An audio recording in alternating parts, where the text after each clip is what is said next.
नमस्कार प्रिय भक्तजनों। आज है 17 तारीख, माघ शीस का महीना चल रहा है। रविवार का दिन है। रविवार का दिन सूर्य देवता को समर्पित होता है। अगर रविवार के दिन सूर्य देवता की श्रद्धापूर्वक पूजा अर्चना की जाए तो मनुष्य के जीवन में सुख समृद्धि और धन संपत्ति की कभी कमी नहीं रहती है। साथ ही शत्रु से सुरक्षा भी प्राप्त होती है। सूर्य देव का व्रत करने के साथ साथ अगर आप इनकी कथा सुनते हैं तो आपकी जो भी कामनाएं होती हैं वह पूर्ण होती हैं। सूर्य देव की कथा इस प्रकार है। प्राचीन काल की बात है। एक बुढ़िया रहती थी जो नित्य नियम तौर पर रविवार के दिन सूर्य देवता से पूर्व उठकर नित्य कर्मों से निवृत्त होकर अपने आंगन को गोबर से लीपती थी, जिससे वह स्वस्थ हो जाता था। उसके बाद वो सूर्य देव की पूजा अर्चना करती थी, साथ ही रविवार की कथा भी सुनती थी। इस दिन वह एक समय भोजन करती थी। उससे पहले सूर्य देव को भोग भी लगाती। सूर्य देव उस बुढ़िया से बेहद ही प्रसन्न थे। यही कारण था कि उसे किसी तरह का कष्ट नहीं था और वह धन धान्य से परिपूर्ण थी। इस तरह से कुछ दिन बीत जाने पर उसकी पड़ोसन विचार करने लगती कि वरदा श्रवदा मेरी गाय का गोबर ले जाती हैं, इसलिए वह अपनी गाय को घर के अंदर बांध देती हैं। बुढ़िया को गोबर न मिलने से रविवार के दिन वह अपने घर को नहीं लीप पाती है, इसलिए उसने न तो भोजन किया और न भगवान को भोग लगाया। स्वयं ही उसने भोजन नहीं किया था। इस कारण उसने निराहार व्रत किया था। रात हो गई थी, वह भूखी सो गई थी। रात में भगवान ने उसे स्वप्न में दर्शन दिए।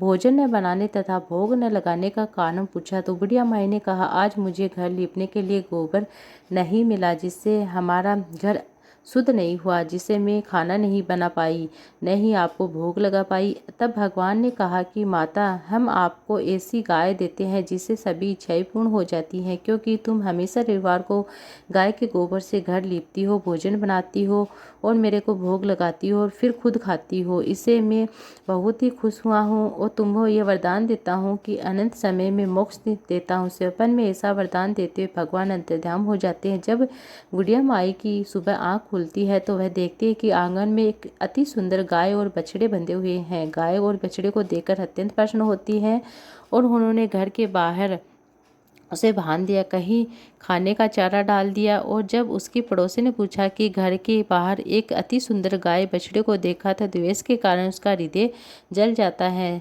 जब उसने देखा कि गाय ने सोने का गोबर किया तो वह उस गाय का गोबर ले जाती है, अपनी गाय का गोबर उसी जगह रख जाती है। वह नित्य प्रतिदिन ऐसा करती है। सीधी सादी बुढ़िया को उसकी खबर नहीं होती है। तब सर्वव्यापी ईश्वर ने सोचा कि चालाक पड़ोसन के कर्म से बुढ़िया ठगी जा रही है। भगवान ने संध्या के समय अपनी माया से बड़े जोर की आंधी चला दी। बुढ़िया ने अंधेरी के कारण, आंधी के कारण भय से अपनी गाय को घर के अंदर बांध देती है। प्रातःकाल उठकर जब वरदा ने देखा कि गाय ने सोने का गोबर किया है तो उसे बड़ा ही आश्चर्य हुआ। आश्चर्य की कोई सीमा नहीं थी। वह प्रतिदिन गाय को घर के भीतर बांधने लगी। उधर पड़ोसी ने देखा कि बुढ़िया माई अब तो समझदार हो गई है, घर के अंदर गाय को बांधने लगी है। उसका सोने का गोबर उठाने का दाव नहीं चला तो वह ईर्ष्या से जल उठी और कुछ उपाय देखते हुए उसने देश के राजा की सभा में जाकर कहा कि महाराज, मेरे पड़ोस में एक वृद्ध महिला रहती है और उसके पास ऐसी गाय है कि जो रोज सोने का गोबर करती है। राजा को पता चला तो वह रोज सोने का गोबर देती है। इस बात को राजा ने अपने प्रजाजन को कहा और वह वरदा इतने सोने का गोबर क्यों करती है, मतलब इतने सोने का गोबर क्या करेगी। राजा ने ये बात सुनकर अपने दूतों को वृद्धा के घर में भेजा और गाय को लाने को कहा। वृद्धा प्रातः ईश्वर का भोग लगाकर भोजन ग्रहण करती और राजा के कर्मचारी गाय खोलकर ले जाते हैं। वृद्धा काफ़ी रोई चिल्लाई, किंतु कर्मचारी के समक्ष कोई उसका नहीं चला। एक दिन वह वृद्धा गाय के वियोग में भोजन न खा सकी न पा सकी। रात भर रोती रही, ईश्वर से गाय को पुनः पाने के लिए प्रार्थना करती रही। उधर राजा को देखकर बहुत प्रसन्न हुआ, लेकिन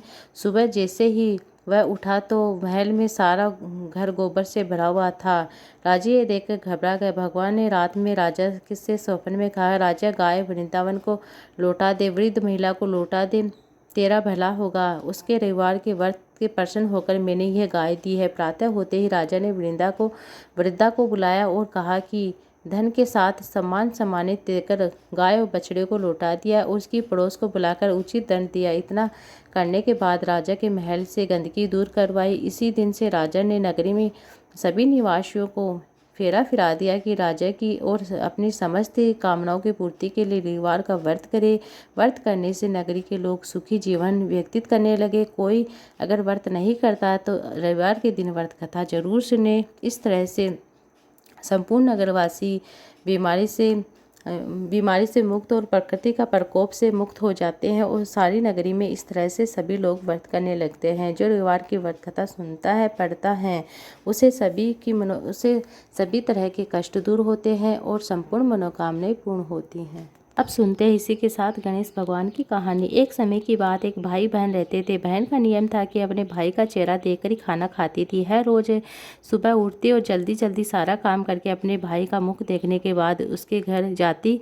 एक दिन रास्ते में एक पीपल के पेड़ के नीचे गणेश जी की मूर्ति रखी हुई थी। उसने भगवान के सामने हाथ जोड़कर कहा कि मेरे जैसा अमर सुहाग और मेरे जैसा अमर पीहर सबको दीजिए। यह कहकर आगे बढ़ जाती हैं। जंगल की झाड़ियों के कांटे उसके पैरों में चुभ जाते थे। एक दिन भाई के घर पहुंची और भाई का मुख देखकर बैठ गई। भाभी ने पूछा, पैरों में क्या हो गए? ये सुनकर उसने भाभी को जवाब दिया कि रास्ते में जगह जगह में झाड़ियां और कांटे गिरे हुए थे, मेरे पाँव में चुभ गए हैं। जब वह वापस से अपने घर आ गई तभी भाभी ने अपने पति से कहा कि रास्ते को साफ करवा दो, आपकी बहन के पाँव में बहुत सारे कांटे चुभ जाते हैं। भाई ने तब कुल्हाड़ी लेकर सारी झाड़ियों को काट और रास्ता साफ किया, जिससे गणेश जी का स्थान भी वहां से टूट गया। देखकर भगवान को गुस्सा आ गया, उसके भाई के प्राण हर लिए। लोग अंतिम संस्कार के लिए जा रहे थे तब भाई को ले जा रहे थे तब उसकी भाभी रोते हुए लोगों से कहती है कि थोड़ी देर रुक जाओ, उसकी बहन आने वाली है, वह अपने भाई का मुँह देखकर ही भोजन करती है, उसका नियम है।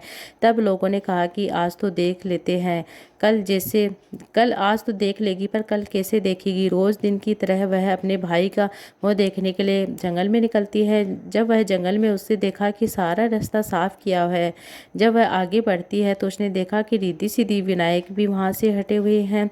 तब उसने जाने से पहले गणेश जी को एक अच्छे से स्थान पर बैठाया और साफ सुथरा किया। हाथ जोड़कर बोली कि भगवान, मेरा जैसा अमर सुहाग, मेरा जैसा अमर पीहर सबको देना। फिर बोलकर आगे चली जाती है। तब भगवान सोचा कि अगर इसकी नहीं सुनूंगा तो हमें कौन मानेगा, हमें कौन पूजेगा। तब सिद्धि विनायक ने उसे आवाज़ देते हुए कहा कि बेटी, इस खेजड़ी की 7 पत्तियां ले जा और उसे कच्चे दूध में घोलकर भाई के ऊपर छींटा मार देना, वह उठकर बैठ जाएगा। ये सुनकर वह बहन जब पीछे मुड़ी तो वहाँ कोई नहीं था। फिर वह सोचने लगी है, ठीक है, जैसा सुना है वैसा कर लेती हूँ, करने में क्या जाता है। फिर वह 7 खेजड़ी के पत्ते ले जाती। अपने भाई के घर पहुँचते उसने देखा कि वहाँ कई लोग बैठे हुए हैं, भाभी बैठी रो रही हैं और भाई की लाश पड़ी है। तब उसने उस पतियों को इस तरह से मसल कर और भगवान ने जैसा बताया था वैसा किया, इस्तेमाल किया उससे। तब भाई उठकर बैठ जाता है। भाई बोला मुझे बहुत ही गहरी नींद आ गई थी। तब बहन बोलती है, यह नींद किसी दुश्मन को ना आए, उसे सारी बात अपने भाई को बता देती। ये थी गणेश भगवान की कहानी।